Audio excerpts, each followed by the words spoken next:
លោកគ្រូពេទ្យអាធីមិនអីអាធីចូលឆ្នាំហ្នឹងដឹងតែដេកពេទ្យអីវាអត់បានទៅចូលឆ្នាំទេព្រោះអីវាបាក់ជើងអត់បាក់ទេគ្រូបាក់អីបាក់ហ្នឹងអីហើយគិតដូចអញអត់អីថាធីឆ្នាំហ្នឹងវាអត់បានចូលឆ្នាំខ្ញុំគិតចឹងដែរព្រោះអីវាផឹកខ្លាំងពេក Whoa, too fast then.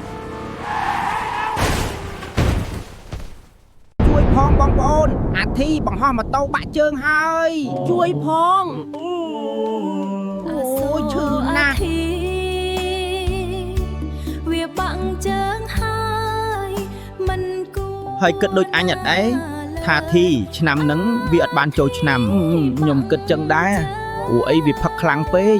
លោកគ្រូពេទ្យអាធីមិនអីអាធីចូលឆ្នាំហ្នឹងដឹងតែដេកពេទ្យអីវាអត់បានទៅចូលឆ្នាំទេព្រោះអីវាបាក់ជើងអត់បាក់ទេគ្រូបាក់អីបាក់ហ្នឹងអីអត់បានចូលឆ្នាំមិនចេះអាធីអញប្រាប់ហើយថាកុំអោយបង្ហោះម៉ូតូឯងឃើញទេដេកពេទ្យចឹង